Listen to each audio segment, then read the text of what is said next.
তো কিয়ামতের পূর্ব মুহূর্তে যে যে ঘটনাগুলো সংঘটিত হবে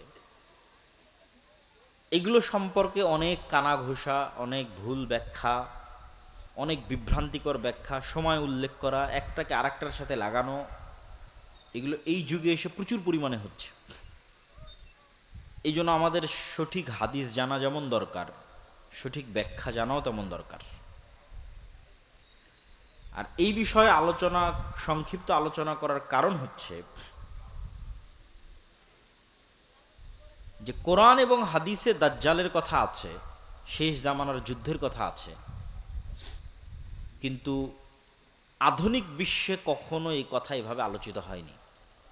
আজকের পূর্বে মুসলমানদের মধ্যে আলোচনার কথা বলতেছে না, মুসলমানদের আলেম ওলামা বক্তার আজীবনী দাজ্জাল সম্পর্কে লিখেছে, কিয়ামতের পূর্ব মুহূর্ত সম্পর্কে লিখেছে, কিয়ামত সম্পর্কে লিখেছে, এটা মুসলমানদের কাছে স্বাভাবিক ঘটনা। কিন্তু সারা বিশ্বব্যাপী আলোচনা হবে, এটা ব্যতিক্রম। এটা আমার জানা নাই, হিস্ট্রি ঘেটে দেখতে হবে যে হালাকুখা চেঙ্গিস খানের সময় সারা পৃথিবীব্যাপী আলোচনা হতো কিনা এরকম, অথবা আরও অন্য কোনো সময় সারা পৃথিবীব্যাপী এরকম আলোচনা হতো কিনা হিস্ট্রিতে, ইতিহাসে, মোহাম্মদ সাল্লাল্লাহু আলাইহি ওয়াসাল্লামের মৃত্যুর পর এটা ইতিহাস ঘেটে দেখতে হবে। কিন্তু এখন এই নিকট 100, 200, 300 বছরের মধ্যে সারা পৃথিবীব্যাপী আজকাল পরশু যেভাবে দাজ্জাল সম্পর্কে ব্যাপক আলোচনা হচ্ছে, কিয়ামতের পূর্ব মুহূর্তের যুদ্ধ সম্পর্কে ব্যাপক আলোচনা হচ্ছে, এটা আগে কখনো হয়নি। এই আলোচনা আমি আপনি করছি না, এই আলোচনা আজকে যারা পৃথিবী শাসন করছে তারা করছে। এটা হলো সবচেয়ে ব্যতিক্রম। আজকে পৃথিবী কারা শাসন করছে আমরা জানি খুব ভালোভাবে, পাশ্চাত্য সভ্যতা। তো আমেরিকার সেনাবাহিনীর 200-র অধিক সৈন্য সাক্ষী দিয়েছে, বিস্তারিত বাংলাদেশের প্রথম আলোতে রিপোর্ট হয়েছে যে আমেরিকা ইসরায়েল ইরান যুদ্ধ দাজ্জাল তত্ত্বে মোড়ানো, হেডিং এবং ডিটেইলস, ওখানে অনেক ডকুমেন্টস তুলে ধরা আছে এগুলোর উপর। এমনি ইন্টারন্যাশনালি তো অনেক জায়গা আলোচনা হচ্ছেই। তো আমেরিকার 200-র অধিক সৈন্য সাক্ষী দিয়েছে যে তাদেরকে মোটিভেট করা হচ্ছে এই যুদ্ধের জন্য, এটা বলে যে এটা বাইবেলে প্রতিশ্রুত শেষ জামানার যুদ্ধ আমরা শুরু করছি। বাইবেলে শেষ জামানার যুদ্ধকে বলা আছে আরমাগেড্ডন। এটা ইসরায়েলের একটা পাহাড়ের নামে নামকরণ করা।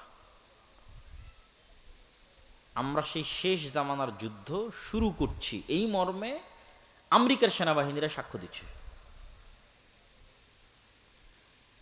কেন শেষ জামানার যুদ্ধ শুরু করতেছে? খ্রিস্টানদের মধ্যে একদল খ্রিস্টান আছে, জায়নিস্ট খ্রিস্টান, ইভ্যাঞ্জেলিক্যাল খ্রিস্টিয়ান। দেখেন, খ্রিস্টান এবং ইহুদিদের মধ্যে যে শত্রুতা, এটা আমাদের চেয়ে বেশি। স্পেনে মুসলমানেরা ইহুদিদের আশ্রয় দিয়েছে, আর খ্রিস্টানরা ধরে ধরে ইহুদিদের হত্যা করত। কেন শত্রুতা বেশি? আপনি চিন্তা করেন যে কোনো একটা জাতি আমাদের নবী মুহাম্মদ সাল্লাল্লাহু আলাইহি ওয়াসাল্লামকে হত্যা করেছে, আমি বিশ্বাস করি ও আমার নবীকে হত্যা করেছে, সে বিশ্বাস করে ওর নবী অবৈধ, মানে জারদ সন্তান, নাউজুবিল্লাহি মিন যালিক। তাহলে ওদের মধ্যে কি পরিমাণ শত্রুতা হতে পারে? খ্রিস্টানেরা বিশ্বাস করে ইহুদিরা আমাদের নবীকে হত্যা করেছে, আর ইহুদিরা বিশ্বাস করে মারিয়াম আলাইহিস সালাতু ওয়াস সালাম ব্যভিচারিণী, আর তার সন্তান ঈসা আলাইহিস সালাতু ওয়াস সালাম জারদ সন্তান, নাউজুবিল্লাহি মিন যালিক। তাহলে আমাদের সাথে তাদের শত্রুতা হবে না ইহুদি খ্রিস্টানদের ওদের মধ্যে বেশি শত্রুতা হবে? ওদের মধ্যে বেশি শত্রুতা। সেখানে আজকে তারা এরকম বন্ধু হয়ে গেল, এটা তো অসম্ভব। পৃথিবীর ইতিহাসে কোনোদিন হয়নি, এখনকার পূর্বে পৃথিবীর ইতিহাসে কোনোদিন হয়নি। হিটলার 60 লক্ষ ইহুদিকে হত্যা করেছে, হিটলার খ্রিস্টান। তো এটা হওয়ার পিছনে যেই বিশ্লেষণগুলো তুলে ধরা হচ্ছে, সেই বিশ্লেষণ হচ্ছে বাইবেলের প্রতিশ্রুতি অনুযায়ী ঈসা আলাইহিস সালাতু ওয়াস সালাম পুনরায় পৃথিবীতে আসবে, তথা খ্রিস্টানদের বিশ্বাস অনুযায়ী ঈসা আলাইহিস সালাম পুনরায় পৃথিবীতে আসবেন, মারা গেছেন কিন্তু আবার আল্লাহ তাকে পাঠাবেন। আর মুসলমানদের বিশ্বাস অনুযায়ী তিনি মারাই যাননি, তাকে জীবিত অবস্থায় উঠানো হয়েছে, তিনি আবার পৃথিবীতে আসবেন। সমস্যা হচ্ছে খ্রিস্টানরা বিশ্বাস করে যে ঈসা আলাইহিস সালাতু ওয়াস সালাম তখনই পৃথিবীতে আসবেন যখন ইহুদিদের মাসিহা আসবে, আমাদের মাসিহা তখন আসবে যখন ইহুদিদের মাসিহা আসবে। তাহলে মাসিহা সবার, মুসলমানেরাও মাসিহার অপেক্ষায়, মাসিহের অপেক্ষায়, খ্রিস্টানেরাও মাসিহের অপেক্ষায়, ইহুদিরাও মাসিহের অপেক্ষায়। তাহলে ইহুদিদের মাসিহকে, খ্রিস্টানদের মাসিহকে, মুসলমানদের মাসিহকে। মাসিহ মানে বিপদ থেকে উদ্ধারকারী। এই জন্য দাজ্জালের নামও মাসিহ দাজ্জাল, ঈসা আলাইহিস সালামের নামও ঈসা মাসিহ। তাহলে মাসিহ দাজ্জাল, ঈসা মাসিহ, দুইজনই মাসিহ, বিপদ থেকে উদ্ধারকারী। এখন খ্রিস্টানদের দাবি হচ্ছে যতক্ষণ ইহুদিদের মাসিহ না আসছে ততক্ষণ আমাদের মাসিহ আসবে না। ইহুদিদের মাসিহ হচ্ছে মাসিহ দাজ্জাল। তাহলে ইহুদিদের মাসিহ, মাসিহ দাজ্জাল যতক্ষণ না আসবে ততক্ষণ খ্রিস্টানদের মাসিহ ঈসা মাসিহ পৃথিবীতে আসবে না। এবার তাহলে পরের পয়েন্টে চলে আসি। ইহুদিদের মাসিহ, মাসিহ দাজ্জাল কখন আসবে?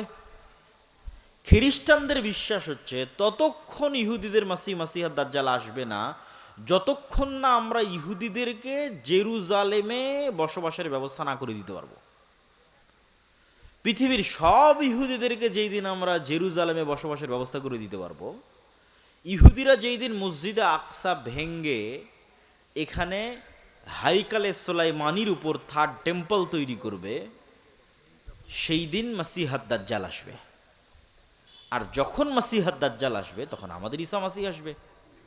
অতএব ইহুদিদের সাথে আমাদের শত্রুতা থাকলেও ঈসা আলাইহিস সালামকে পুনরায় পৃথিবীতে নিয়ে আসার জন্য আমাদের ইহুদিদের সহযোগিতা করতে হবে, জেরুজালেমে ওদের একত্রিত করার জন্য। তাহলে সবার উদ্দেশ্য অতি দ্রুত দাজ্জালকে এবং ঈসা আলাইহিস সালামকে পৃথিবীতে নিয়ে আসা। যারা মোটামুটি ফ্রিল্যান্সিং করেন, পেপ্যালের সহকারী প্রতিষ্ঠাতা পিটার থিয়েল, উনি কিছুদিন পূর্বে ইতালির রাজধানী রোমে দাজ্জালের উপর সিরিজ আলোচনা করেছে, গোপন রুদ্ধদ্বার বৈঠকে। তারা দাজ্জালকে বলে এন্টি ক্রাইস্ট। আমরা বলি দাজ্জাল, তারা বলে এন্টি ক্রাইস্ট। এবং বর্তমান আমেরিকার যিনি প্রতিরক্ষা মন্ত্রী হেগসেথ, প্রতিরক্ষা মন্ত্রণালয়ের নাম চেঞ্জ করে দিয়েছে আমেরিকা, এটার নাম দিয়েছে যুদ্ধ মন্ত্রণালয়, যুদ্ধমন্ত্রী। তাহলে বর্তমান যিনি আমেরিকার যুদ্ধমন্ত্রী, তার আপনারা গুগলে সার্চ দিলে পাবেন, তার বাহুতে কাফের লেখা আছে আরবিতে। ও নিজে ট্যাটু করেছে, কাফের শব্দটা আরবিতে নিজে ট্যাটু করেছে তার শরীরে। যে কোনো মুসলমান দেখলে তো চমকে যাবে, আরে বাবা, রাসূল সাল্লাল্লাহু আলাইহি ওয়াসাল্লাম বলতো যে দাজ্জালের কপালে কাফের লেখা থাকবে। তো মানুষ তার শরীরে কাফের লিখে রেখেছে। তো এখন পৃথিবীতে যে বিষয়গুলো নিয়ে আলোচনা হচ্ছে এবং যে ধরনের পরিবেশ পরিস্থিতি চলতেছে, এগুলো অ্যাবনর্মাল, অস্বাভাবিক। এবং এই অস্বাভাবিকত্ব ধীরে ধীরে হলেও সামনে বাড়বে, খুব দ্রুতও সামনে বাড়তে পারে। তো দাজ্জালের ফিতনা সম্পর্কে রাসূল সাল্লাল্লাহু আলাইহি ওয়াসাল্লাম বলছেন যে সব ধন সম্পদ, আসমানের বৃষ্টির মালিকানা আর জমিনের ফসল উৎপাদনের মালিকানা সব থাকবে দাজ্জালের একচ্ছত্র আধিপত্যে। যে দাজ্জালের উপর ঈমান আনবে তাকে দেওয়া হবে, যে ঈমান আনবে না তাকে দেওয়া হবে না। এর চাইতে ভয়ঙ্কর ফিতনা পৃথিবীতে আর কোনোদিন যায়নি। তাহলে এখন আপনি চিন্তা করেন যে আজকে আমরা কাশিম বাজারে যে পেট্রোল পাম্পে তেল দেওয়া হবে শুনে সারা গাড়ির সেখানে লাইন হয়েছে তেল দেওয়া হবে মর্মে। কালকে আপনাকে বলা হলো যে বিদ্যুৎ অফ, নাই বিদ্যুৎ, কিন্তু বাংলাদেশের তো নিজের তেল নাই, নিজের গ্যাস অত নাই। বাহিরের দেশ বিদ্যুৎ তেল দিলেই বাংলাদেশে বিদ্যুৎ চলবে। তাহলে তোমার বিদ্যুৎ অফ, তোমার গাড়িতে তেল অফ। আজকে যদি বিদ্যুৎ অফ হয় 2 দিনের মধ্যে সব মোবাইল বন্ধ হয়ে যাবে, সব মোবাইল সব কম্পিউটার বন্ধ হয়ে যাবে। তাহলে আমরা 1 সেকেন্ডে 100 বছর পূর্বে ফিরে যাব। আজ থেকে 100 বছর পূর্বে তানোরে গরুর গাড়ি চলতো, সেই গরুর গাড়ি অথবা সাইকেল অথবা ঠেলা গাড়ি অথবা পায়ে হেঁটে। এখন আপনাকে বলা হচ্ছে যে ঠিক আছে, তোমাকে তেলও দেওয়া হবে, বিদ্যুৎও দেওয়া হবে, সব দেওয়া হবে, দাজ্জালকে মানো। আপনি চিন্তা করেন যে আপনি এখন বসে চিন্তা করেন যে এই ফিতনা কি ভয়ঙ্কর হতে পারে। এটাই ঘটবে আমি সেটা বলছি না, কোরআন এবং হাদিসে তো এর চেয়ে ভয়ঙ্করটা বলা আছে যে আকাশে বৃষ্টি বর্ষণ করবে না। এই তেল তো সামান্য কিছু। যে অঞ্চলের মানুষ দাজ্জালের উপর ঈমান আনয়ন করবে না, ওই অঞ্চলের মাটিতে গাছ হবে না, ধান হবে না। জমিন দাজ্জালের কথা শুনে উৎপাদন বন্ধ করে দিবে, আসমান দাজ্জালের কথা শুনে বৃষ্টি বর্ষণ বন্ধ করে দিবে। এই ক্ষমতা আল্লাহ দাজ্জালকে দিবে। হবে বৃষ্টি, হবে ফসলও হবে, দাজ্জালের প্রতি ঈমান আনয়ন করো। তো এখন আপনি চিন্তা করেন, যার ন্যূনতম অবৈধ সম্পদের উপর লোভ আছে এবং যার পরকালের উপর অগাধ আস্থা ও ইয়াকিন নাই, সে কি এই ফিতনা থেকে বাঁচতে পারবে? কোনো সুযোগ নেই। যার 1 টাকার প্রতি অবৈধভাবে ইনকামের ইচ্ছা আছে, যে লোভ সামলাতে পারে না, যে এই 1 টাকা আসবে, এটা আমি একটু অবৈধভাবে ইনকাম করিনি, এই লোভ যে সামলাতে পারে না, এই দাজ্জালের এই লোভ সামলাতে পারবে না, ঈমান বিক্রি করে দেবে। আর একটা কি বলেছি, পরকালের উপর অগাধ আস্থা। মানে আপনি কিসের আশায় দাজ্জালের বৃষ্টিও নিবেন না, দাজ্জালের ফসলও নিবেন না, দুর্ভিক্ষে না খেয়ে মারা যাবেন, কিসের আশায়? পরকালে জান্নাতের আশায়। যে চোখে জান্নাত দেখতে পায় না, ও এটার উপর টিকে থাকতে পারবে না। ওই যে আসহাবুল উখদুদের ঘটনা আল্লাহ সুবহানাহু ওয়া তাআলা কোরআন মাজিদে বলেছে, যে আসহাবুল উখদুদকে বলা হলো ঈমান ত্যাগ করো, না হয় আগুনে ঝাঁপিয়ে পড়ো। তো মা তার কোলের শিশু সহ আগুনের মধ্যে ঢুকে গেছে। আপনি বলেন, এই মানুষগুলোর পক্ষে ওই আগুনে ঢোকা তখনই সম্ভব যখন ওই আগুনের মধ্যে ওরা জান্নাত দেখতে পেয়েছে। যে আমরা আগুনে ঢুকছি না জান্নাতে ঢুকছি? বলেন, আগুনে ঢুকছে না জান্নাতে ঢুকছে? জান্নাতে ঢুকতেছে। ও যদি মনে করে আমি আগুনে ঢুকছি, ঢুকতে পারবে না, সম্ভব নয়। আর যখন মনে করে যে আমি আগুন থেকে বের হয়ে আমার বাড়িতে ফিরে যে আরামে ছেলে মেয়ে নিয়ে থাকি, তখন মনে করছে যে আমার বাড়িতে তো জাহান্নামের আগুন জ্বলছে, এখানে কেমনে ফিরে যাই? তাহলে সামনে জান্নাত, পিছনে জাহান্নামের আগুন, কোনটা আমি অ্যাকসেপ্ট করব? এই পরকালের উপর এই মাত্রার ইয়াকিন যতক্ষণ আপনার না আসবে, আপনি ঈমান নিয়ে এই পৃথিবীতে টিকতে পারবেন না।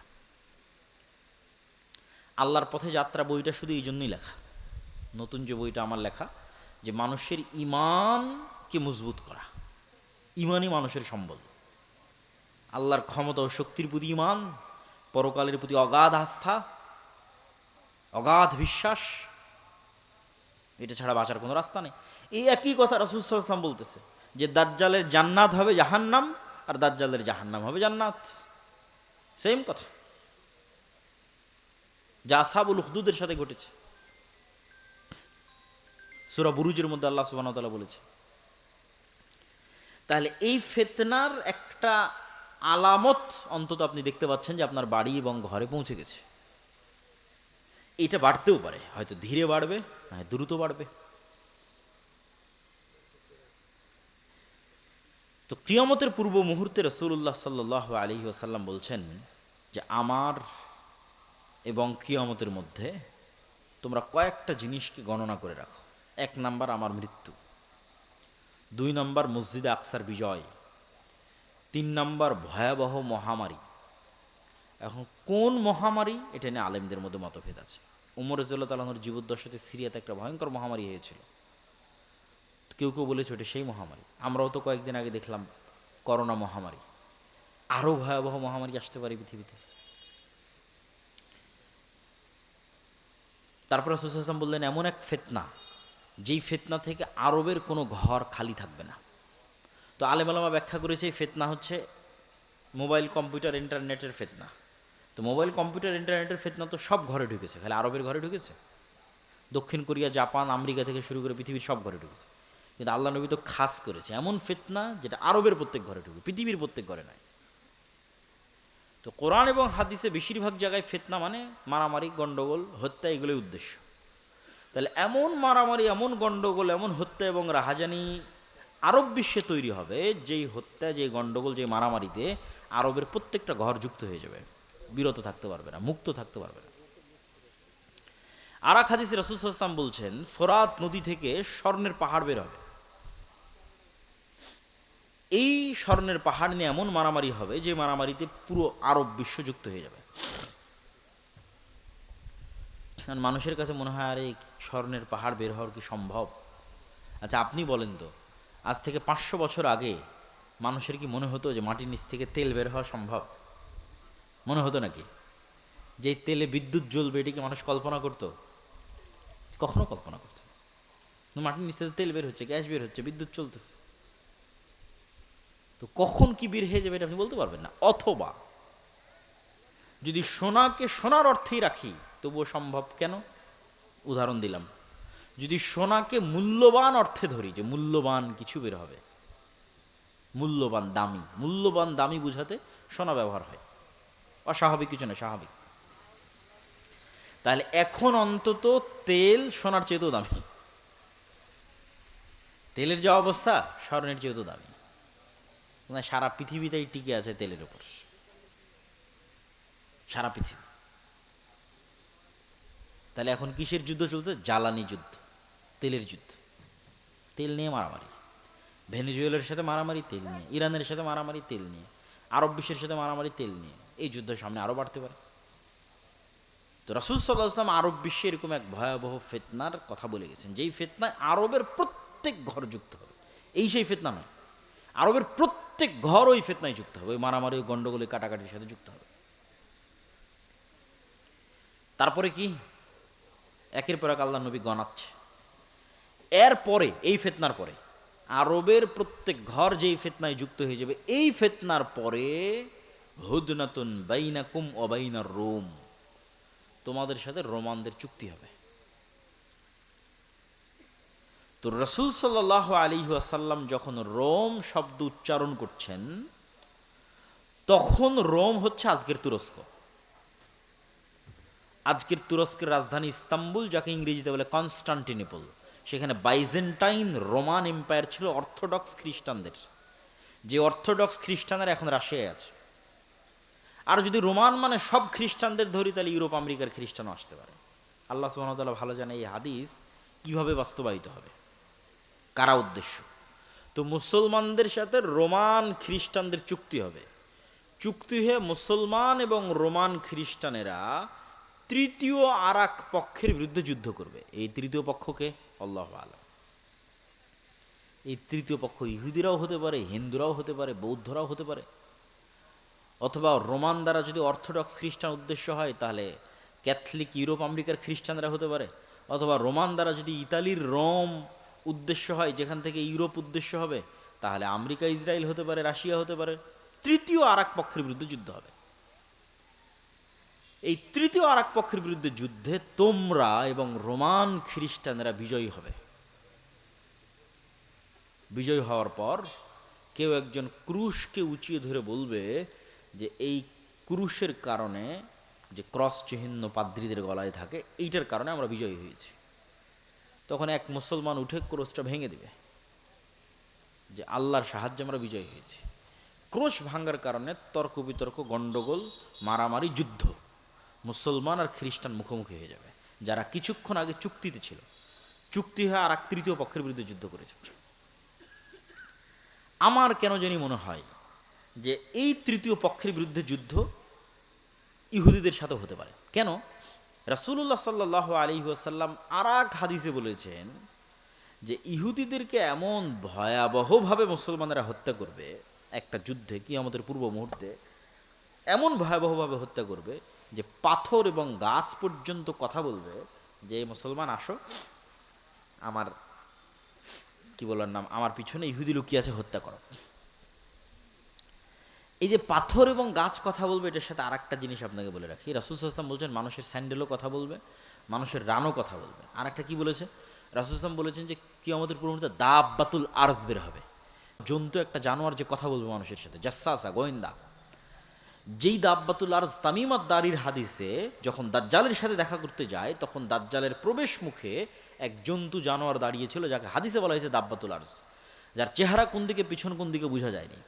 তো ওকে জিজ্ঞেস করে সাহাবীরা, তুমি কি? বলে আনাল জাসসাস, আমি হচ্ছে গোয়েন্দা। তো প্রাণী কথা বলতেছে। আর মানুষের মনে হতে পারে যে প্রাণী কেমনে কথা বলতে পারে, গাছ পাথর কেমনে কথা বলতে পারে। মানুষের তৈরি সৃষ্টিজীব কথা বলতেছে এখন, যদিও সৃষ্টির ক্ষমতা মানুষের নাই, মানুষের বানানো বলতে পারি। যেমন মানুষের বানানো এআই এবং এআই ভিত্তিক রোবট আপনার সাথে কথা বলছে না? বলছে না? বলছে। আপনি এখন চ্যাট জিপিটির সাথে কথা বলেন, কথা বলবে। এখন জেমিনির সাথে কথা বলেন, কথা বলবে। আপনি যা বলবেন সে উত্তর দেবে সাথে সাথে। এই এআই তো পৃথিবীকে, যেমন ইন্টারনেট পৃথিবীকে চেঞ্জ করে দিয়েছে, সামাজিক যোগাযোগ মাধ্যম পৃথিবীকে চেঞ্জ করে দিয়েছে, বিদ্যুৎ পৃথিবীকে চেঞ্জ করে দিয়েছে, এআই পৃথিবীকে চেঞ্জ করে দিচ্ছে। কোথায় গিয়ে ঠেকবে আল্লাহ সুবহানাহু ওয়া তাআলা ভালো জানে। তাহলে মানুষের বানানো জিনিস মানুষের সাথে কথা বলতেছে বুদ্ধিমত্তার সাথে, সেখানে আল্লাহ সুবহানাহু ওয়া তাআলার জীব জন্তু জানোয়ার কথা বলবে না, এটা বিশ্বাস করা পাগলামি, এটা বিশ্বাস করা বোকামি। তো ওই তৃতীয় পক্ষের যুদ্ধ ইহুদিদের সাথে হতে পারে, আল্লাহু আলাম। এবার তৃতীয় পক্ষের যুদ্ধের পর মুসলমান এবং খ্রিস্টানেরা মুখোমুখি। এই যুদ্ধে রাসূলুল্লাহ সাল্লাল্লাহু আলাইহি সাল্লাম বলছেন, এই যুদ্ধের ভিন্ন ভিন্ন অ্যাঙ্গেলে অনেক হাদিস আছে, আমি সবগুলো সারমর্ম বলতেছি আপনাকে, সব হাদিসের সারমর্ম। রাসূল সাল্লাল্লাহু আলাইহি ওয়াসাল্লাম আর এক হাদিসে বলতেছেন, ততদিন পর্যন্ত কিয়ামত হবে না যতদিন না আমার উম্মত রোমানদের বিরুদ্ধে যুদ্ধ করে আমাক এবং দাবেক নামক জায়গায়।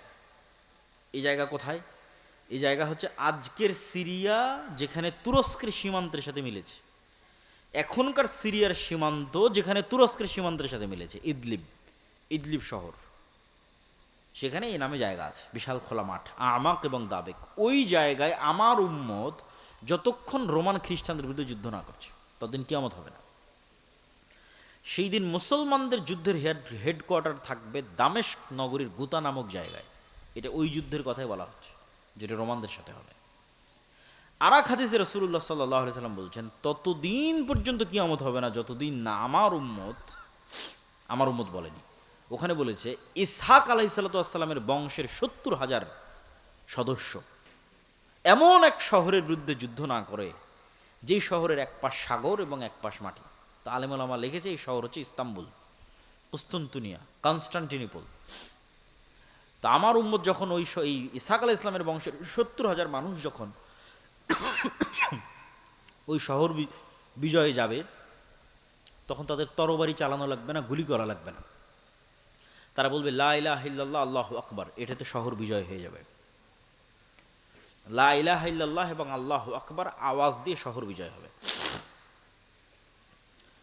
আর এক হাদিসে রাসূল সাল্লাল্লাহু আলাইহি ওয়াসাল্লাম বলছেন, অচিরেই কিয়ামতের পূর্ব মুহূর্তে এমন এক ভয়াবহ যুদ্ধ হবে যেটাতে রোমান এবং মুসলমানেরা মুখোমুখি হবে, যেটাতে রোমানেরা ৮০টি পতাকার অধীনে একত্রিত হবে। প্রত্যেক পতাকার অধীনে ১২,০০০ করে সেনাবাহিনী থাকবে, প্রায় কাছাকাছি ১০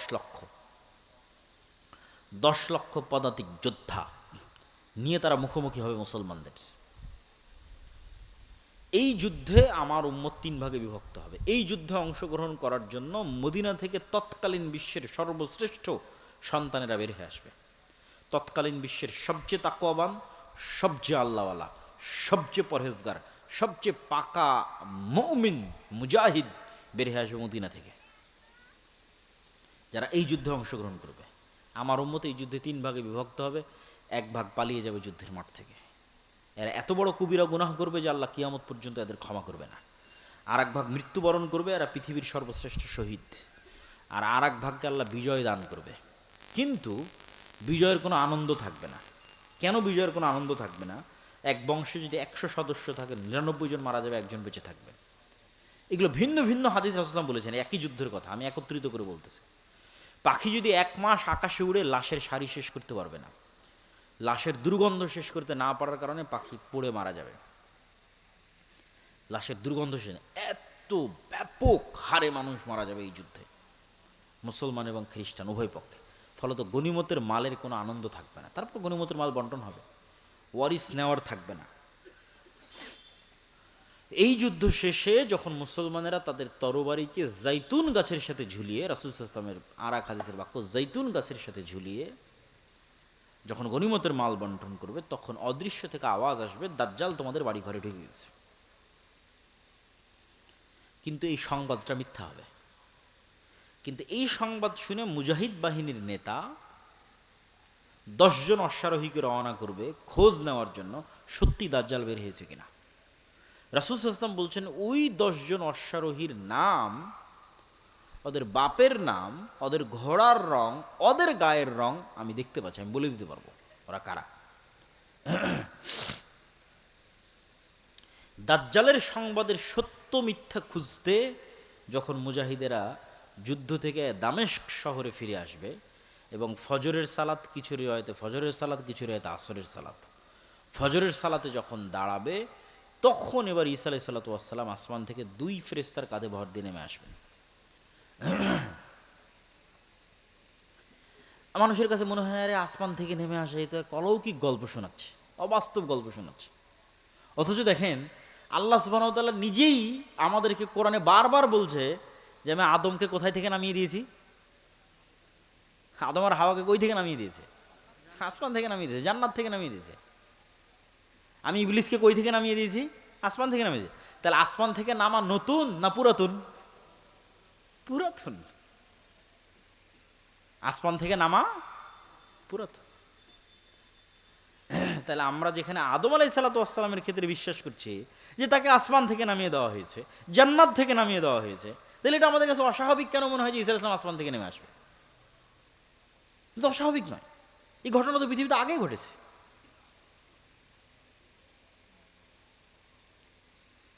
তো ঈসা আলাইহিস সালাতু ওয়াস সালাম পৃথিবীতে নেমে আসবেন, ততদিনে কিন্তু সত্যি সত্যি দাজ্জাল বের হয়ে গেছে। এবার ততদিনে যে সত্যি সত্যি দাজ্জাল বের হয়ে গেছে, দাজ্জাল পৃথিবীতে থাকবে 40 দিন। তার প্রথম দিন হবে 1 বছর, দ্বিতীয় দিন হবে 1 মাস, তৃতীয় দিন হবে 1 সপ্তাহ, বাকি দিন হবে স্বাভাবিক দিন। তাহলে মোট কয় দিন হচ্ছে এখন হিসাব করেন? মোট হবে 1 বছর 2 মাস 14 দিন। কতদিন? 1 বছর 2 মাস 14 দিন সে পৃথিবীতে বিচরণ করবে। কিন্তু এই জায়গায় সবচেয়ে ভয়াবহ কথাটা বলা হলো যে প্রথম দিন হবে 1 বছর। কেমনে 1 বছর হবে একদিন? যদি আমরা আমাদের আধুনিক বিজ্ঞানের আলোকে চিন্তা করি তাহলে পৃথিবী যেই গতিতে ঘুরতেছে আর সূর্য যেই গতিতে ঘুরতেছে এটার মধ্যে পরিবর্তন লাগবে। এই ঘোরার গতিতে কি লাগবে? পরিবর্তন লাগবে। সূর্য আর পৃথিবীকে থেমে যেতে হবে অথবা ধীর হতে হবে। আর যদি বলি না এই সিস্টেমের মধ্যে না আল্লাহ অলৌকিকভাবে ঘটাবে, আল্লাহ সুবহানাহু ওয়া তাআলা ভালো জানে। রাসূল সাল্লাল্লাহু আলাইহি ওয়াসাল্লামকে জিজ্ঞেস করল আল্লাহ নবী দাজ্জালের গতি কেমন হবে? বলেন কাগাইসিন ইস্তাদবারাতহুর রিহ, মেঘমালার যেমন গতি, আকাশে উড়ন্ত মেঘমালার যেমন গতি তেমন হবে। তখন মানুষেরা মনে করে যে আরে দাজ্জাল মনে হয় তাহলে বিমানে উড়বে, মানুষ মনে করে। কিন্তু আমার প্রশ্ন হচ্ছে মানুষের বানানো বিমান যদি আকাশে উঠতে পারে তো আল্লাহ সুবহানাহু ওয়া তাআলার সৃষ্টি নিজে কেন উঠতে পারবে না আকাশে? অস্বাভাবিক কি? আল্লাহর আর এক সৃষ্টি পাখি উঠতেছে না? হতে পারে, বিমানও সফর করতে পারে। কিন্তু এই শুধু দূরবর্তী ব্যাখ্যা নয়, রিয়াল সম্ভাবনাও আছে, সেটা বোঝাচ্ছে যে দাজ্জাল নিজেই মেঘের গতিতে চলবে, এটার সম্ভাবনা আছে কোনো কিছুর সাহায্য ছাড়াই। আর দাজ্জালের সাথে যেটা লম্বা ঘটনা তামিম আদ-দারির, ওই লম্বা ঘটনায় দাজ্জাল 4টা প্রশ্ন করেছে তামিম আদ-দারিকে, যেটাতে দাজ্জালের সাথে তামিম আদ-দারির সাক্ষাৎ হয়। এটাও আমাদের জন্য একটা প্রমাণ বহন করে যে দাজ্জালের সাথে সাক্ষাৎ সম্ভব। দাজ্জালের সাথে সাক্ষাৎ সম্ভব। তামিম আদ-দারির যদি দাজ্জালের সাথে সাক্ষাৎ সম্ভব, তো আজকের পৃথিবীর যে কোনো মানুষের দাজ্জালের সাথে সাক্ষাৎ সম্ভব, তার প্রকাশের পূর্বেই, মানে সে পৃথিবীতে আগমনের পূর্বেই। সুতরাং এখনও যে কেউ দাজ্জালের সাথে যোগাযোগ করছে না, দাজ্জালের সাথে দেখা করছে না, সাক্ষাৎ করছে না, এটা সম্পূর্ণরূপে উড়িয়ে দেওয়া যাবে না। কেন? তামিম আদ-দারি দাজ্জালের সাথে সাক্ষাৎ করেছে। তা আপনি বলবেন এখনকার আধুনিক স্যাটেলাইট, এই স্যাটেলাইটের মধ্যে পৃথিবীর এমন কোনো দ্বীপ নাই, এমন কোনো জায়গা নাই যেটা মানুষ জানে না। তো অ্যাপস্টেইন ফাইল প্রকাশের আগে কে জানতো যে অ্যাপস্টেইনের এরকম একটা দ্বীপ আছে যেই দ্বীপে মার্ক জুকারবার্গও যায়, পৃথিবীর সব ধনকুবেররা যায়, আর সেখানে এইভাবে নারী সাপ্লাই হয়, ছোট ছোট শিশু বাচ্চা সাপ্লাই হয়, আবার তাদেরকে এভাবে ধর্ষণও করা হয়। স্যাটেলাইট তো ঠিকই ছিল, কে জানতো? যার স্যাটেলাইট আছে ও যদি জানতে না দেয় আপনাকে, স্যাটেলাইট তো আমার নাই, কার আছে? যারা আজকের পৃথিবীর ক্ষমতা নিয়ন্ত্রণ করতেছে। ও যদি আমাদের জানতে না দেয়, আমাদের বাপেরও ক্ষমতা নাই জানার যে কোথায় কি হচ্ছে, সম্ভব নয়। আর যদি মেনে নেই যে না, আসলে এই পৃথিবী, যেই পৃথিবী আমরা এখন চোখে দেখছি, এই পৃথিবীতে দাজ্জাল নাই, তো বিজ্ঞান বলতেছে যে মানুষ 3D ডাইমেনশনে দেখে। এই পৃথিবীতে এমন প্রাণীর বসবাস সম্ভব যে 3 ডাইমেনশনের উপরে, 4 dimension, 5th dimension, 6th dimension, 7th ডাইমেনশনে বসবাস করে। এই পৃথিবীতে আছে, কিন্তু মানুষ দেখতে পাবে না। যেমন জিন আছে, দেখতে পাচ্ছি না, ফেরেশতা আছে, দেখতে পাচ্ছি না, এরা অন্য ডাইমেনশনে বসবাস করতেছে। ঠিক আপনি যদি একটা ছোট্ট পাখিকে একটা বন্দি ঘরের মধ্যে ছেড়ে দেন, পাখি জানালাই খুঁজে পাবে না। অথচ আপনি বলছেন কিরা, আমি তো জানালা দেখতে পাচ্ছি, ও দেখতে পায় না কেন?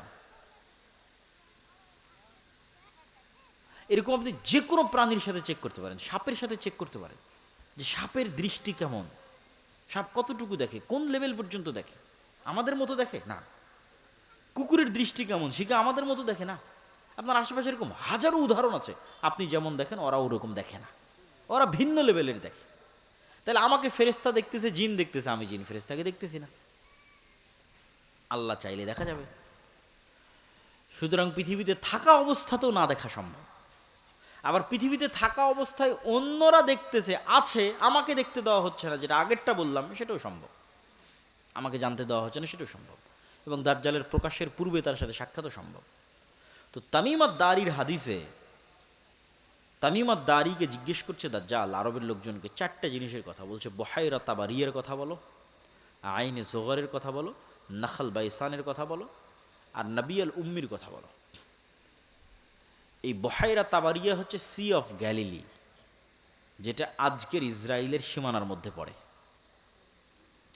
এই নাখাল বাইসান হচ্ছে ইসরায়েলের একটা শহর, বাইত শিয়ান, যেটাও আজকের ইসরায়েলের সীমানার মধ্যে পড়ে।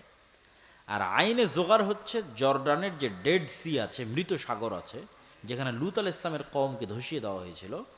এই ডেড সির পার্শ্ববর্তী একটা ঝর্ণা বা কুয়া। আর এই 3টে জায়গায় 50 কিলোমিটারের মধ্যে হবে, এখান থেকে 50 কিলোমিটার আশপাশে। 2টে ইসরায়েলের সীমানার মধ্যে, আর একটা ইসরায়েলের সীমানা লাগানো। আর এই 3টে জায়গায় আবার ইহুদি খ্রিস্টানদের বাইবেল এবং তাওরাতে বর্ণিত বিভিন্ন কারণে পবিত্র। যেমন সি অফ গ্যালিলি, যেটা বহাইরা তাবারিয়া দাজ্জাল জিজ্ঞেস করলো, তাওরাতের বর্ণনা অনুযায়ী যে ঈসা আলাইহিস সালাতু ওয়াস সালাম যেখানে সব মোজেজা দেখাতেন, ঈসা আলাইহিস সালামের মোজেজা তো পৃথিবীর সবচেয়ে ব্যতিক্রম মোজেজা, মৃতকে জীবিত করা, অন্ধকে চক্ষুস্পান করা, টাকওয়ালা মাথাকে চুল দিয়ে দেওয়া, এই বেশিরভাগ মোজেজাগুলো উনি এই খালের পাশে, এই লেকের পাশে দেখিয়েছেন।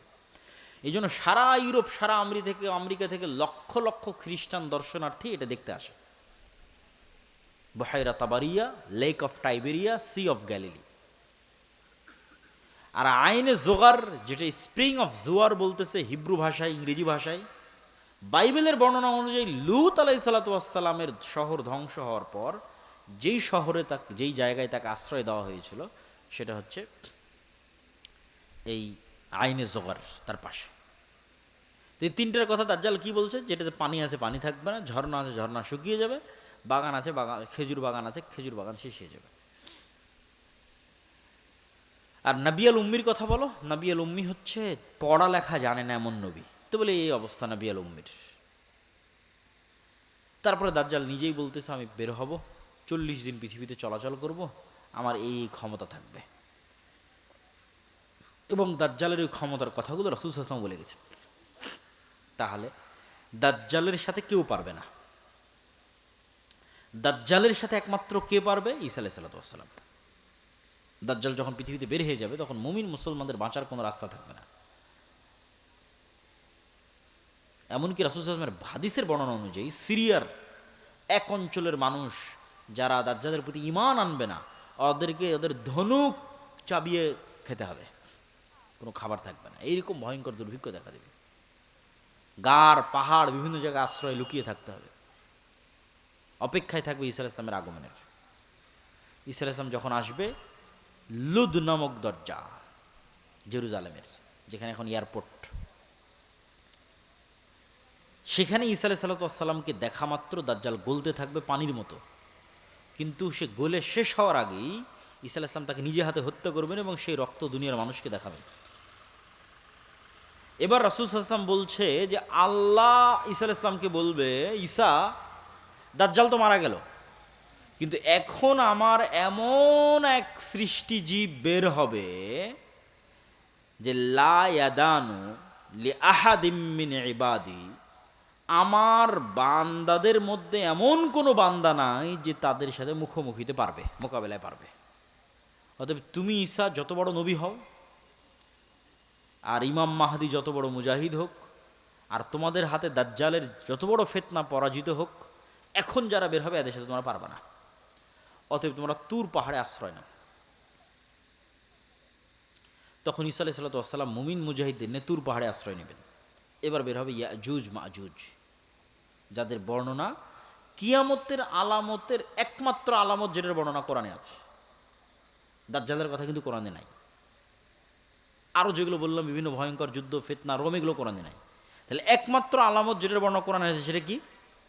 ইয়াজুজ মাজুজ। যুলকারনাইনের বর্ণনায় সূরাতুল কাহফের মধ্যে আল্লাহ সুবহানাহু ওয়া তাআলা ইয়াজুজ মাজুজের ঘটনা তুলে ধরেছে। যুলকারনাইনের 3টে সফর, 3টাই ব্যতিক্রম ব্যতিক্রম ব্যতিক্রম সফর, এবং সূরা কাহফের প্রত্যেকটা ঘটনা ব্যতিক্রম। সূরা কাহফের আসহাবে কাহফের ঘটনা ব্যতিক্রম। সূরা কাহফের মধ্যে যে ঘটনাগুলো আছে, প্রায় 4টা ঘটনা সূরা কাহফের মধ্যে, 4টাই ব্যতিক্রম ঘটনা। একটা তো আসহাবে কাহফের ঘটনা, গুহার মধ্যে ঘুমিয়ে গেল 300 বছর, 310, 309 বছর ঘুমিয়ে থাকলো, আশ্চর্য ঘটনা। অথচ মানুষ তাদেরকে দেখে, তাদেরকে মনে করে জীবিত, অথচ তারা মৃত বা ঘুমন্ত। তারপরে সূর্যের উদয়ের কথা এমনভাবে বলা আছে ওই আয়াতে, মিলানোই কঠিন যদি অনুবাদ পড়ে দেখেন। 2 নম্বর ব্যতিক্রম ঘটনা কি বলা আছে? মূসা আলাইহিস সালাম আর খিজির আলাইহিস সালামের ঘটনা, আর এক আশ্চর্য ঘটনা। মাছ, শুকনা মাছ, রান্না করা মাছ নিয়ে গেছে, সেই মাছ যেখানে জীবিত হয়ে বের হয়ে গেছে, সেখানে খিজির আলাইহিস সালাম বেঁচে আছে না মারা গেছে, আর তার সাথে কারো দেখা হচ্ছে কিনা, কই থেকে আসলে খিজির আলাইহিস সালাম, কই থাকে, এই আর এক আশ্চর্য ঘটনা। 3 নম্বর আশ্চর্য ঘটনা যুলকারনাইন। যুলকারনাইন 3টে সফর দিল, 3টে সফরের একটা সফরে ইয়াজুজ মাজুজ। বলছে এদের থেকে আমাদের বাঁচার ব্যবস্থা করেন, প্রাচীর দিয়ে দেন। তখন যুলকারনাইন সেখানে প্রাচীরের ব্যবস্থা করে দিল আর বললো আল্লাহ যেই দিন চাইবে সেই দিন এরা বের হবে।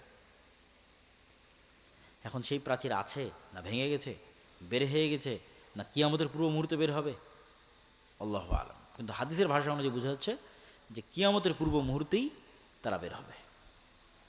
যে সূরা কাহফের সবগুলো ঘটনা আশ্চর্য। তো ইয়াজুজ মাজুজ বের হবে, ঈসা আলাইহিস সালাম তার সঙ্গী সাথী মুমিন মুসলমানদের নিয়ে তুর পাহাড়ে আশ্রয় থাকবে। যখন তুর পাহাড়ে খাবারের সংকট দেখা দিবে, দুর্ভিক্ষ দেখা দিবে, খাবারের কিছু নাই, অসহায় অবস্থা, করুণ অবস্থা, তখন ঈসা আলাইহিস সালাম তার সঙ্গী সাথীদের নিয়ে আল্লাহর কাছে দোয়া করে কান্নাকাটি করবে, আল্লাহ এই ফিতনা থেকে আমাদের বাঁচান। তাহলে দেখেন এত বড় নবী হওয়ার পরেও কি ফিতনায় আল্লাহ তাকে ফেলছে যে তাদের বাঁচার কোনো রাস্তা নাই, কার সাহায্য ছাড়া? আল্লাহর সাহায্য ছাড়া। তাহলে আলটিমেটলি মুমিন মুসলমানদের বাঁচার কোনো রাস্তা নেই আল্লাহর সাহায্য ছাড়া। এটা ঈসা আলাইহিস সালামেরও বাঁচার রাস্তা নেই আল্লাহর সাহায্য ছাড়া, মুহাম্মদ সাল্লাল্লাহু আলাইহি ওয়াসাল্লামেরও বাঁচার রাস্তা নেই আল্লাহর সাহায্য ছাড়া। এই জন্য দুনিয়াবি আসবাবে ভরসা করে ইসলামের বিজয় হয়নি, হবে না। দুনিয়াবি কারণে বিজয় সম্ভব নয়, আল্লাহর সাহায্যেই বিজয় সম্ভব। তো বলে বিজয় হচ্ছে না কেন? আল্লাহর সাহায্য পাওয়ার শর্ত পূরণ করিনি, এই জন্য। দুনিয়ার শক্তিতে কম আছে এই জন্য, এটা ভুল কথা। মুসলমানদের কোনোদিন দুনিয়াবী শক্তিতে বিজয় হয়নি, কোনোদিন হবেও না। মুসলমানদের বিজয় হয় আল্লাহর সাহায্যে। তো তোমার বিজয় হয় না কেন? তুমি আল্লাহর সাহায্য পাওয়ার শর্ত পূরণ করনি এই জন্য, আল্লাহর সাহায্য পাওয়ার যোগ্য হওনি এই জন্য। এটা হলো আসল কারণ। ঈসা আলাইহিস সালামের চলবে না আল্লাহর সাহায্য ছাড়া। তো ঈসা আলাইহিস সালামের কান্নাকাটিতে এবার আল্লাহ সুবহানাহু ওয়া তাআলা ইয়াজুজ মাজুজকে এক বিশেষ অসুখ, বিশেষ পোকা মাকড় দিয়ে আল্লাহ ধ্বংস করে দেবেন। তখন তুর পাহাড় থেকে নেমে পা ফেলার মতো কোনো জায়গা থাকবে না, লাশ আর লাশ, দুর্গন্ধ আর দুর্গন্ধ, পৃথিবীতে বসবাস করার মতো কোনো জায়গা নেই। এবার দ্বিতীয়বার কান্নাকাটি, হাদিসের ভাষা অনুযায়ী যে দ্বিতীয়বার ঈসা আলাইহিস সালাম এবং মুমিন মুজাহিদরা আল্লাহর দরবারে লুটিয়ে পড়ে কান্নাকাটিতে মগ্ন হয়ে যাবে। এবার আল্লাহ সুবহানাহু ওয়া তাআলা রাসূল সাল্লাল্লাহু আলাইহি ওয়াসাল্লামের হাদিসের ভাষ্য অনুযায়ী উটের কুঁজ যেরকম লম্বা, এরকম লম্বা কুঁজওয়ালা এক প্রকার পাখি পাঠাবে, যে পাখিগুলো এই লাশগুলোকে উড়িয়ে উড়িয়ে নিয়ে গিয়ে এমন জায়গায় ফেলে দেবে যেখানে মানুষ বসবাস করে না। দক্ষিণ মেরু, উত্তর মেরু, অসংখ্য বরফ আচ্ছাদিত অঞ্চল আছে যেগুলোতে মানুষ যায়ই না, আজও যায় না, এরকম মানুষ বসবাস করে না এরকম জায়গায় ফেলে দেবে। তারপরে আকাশ থেকে বৃষ্টি বর্ষণ হবে, পৃথিবী ধুয়ে মুছে সাফ হয়ে যাবে। তুর পাহাড় থেকে ঈসা আলাইহিস সালাম এবং মুমিন মুসলমানরা নেমে আসবে। নেমে আসার পর বাইবেলের ভাষা অনুযায়ী 1000 বছর, আর মুহাম্মদ সাল্লাল্লাহু আলাইহি ওয়াসাল্লামের ভাষা অনুযায়ী 7 বছর পৃথিবীতে ন্যায়ের শাসন প্রতিষ্ঠিত হবে, ইনসাফের শাসন প্রতিষ্ঠিত হবে। এই ন্যায় এবং ইনসাফের শাসনে আসমানের বরকতের সব দরজা আর মাটির জমিনের বরকতের সব দরজা উন্মুক্ত করে দেওয়া হবে। তখন এবার একটা ডালিম খাবে একটা গ্রাম, একটা গাভীর দুধ খাবে একটা বংশ। এই রকম অবস্থা পৃথিবীর সবচেয়ে শান্তিপূর্ণ, সবচেয়ে রহমত এবং বরকতে পরিপূর্ণ অবস্থা চলার একটা পর্যায়ে এক ঠান্ডা শীতল বাতাসে মুমিন মুসলমান ঈসা আলাইহিস সালাতু ওয়াস সালাম মারা যাবেন। মুনাফিক, ফাসিক, ফাজেররা পৃথিবীতে থেকে যাবে। এবার আসবে ওই হাদিসগুলোর বাস্তবায়ন। মানুষ ভুল বুঝে, বলে এমন এক সময় আসবে যে সময় আল্লাহ নাম নেওয়ার লোক থাকবে না, বলে এমন এক সময় আসবে যে সময় কোরআন পড়ার লোক থাকবে না, এমন এক সময় যে সময় হজ করার লোক থাকবে না, এমন এক সময় কাবা ঘর ভেঙে দেওয়া হবে। এগুলো এবার এখন এমন এক সময় আসবে যখন মানুষ কুকুর শ্রীকাল যেভাবে রাস্তায় মিলিত হয় ওইভাবে মিলিত হবে। এগুলো ঈসা আলাইহিস সালামের আগে নয়।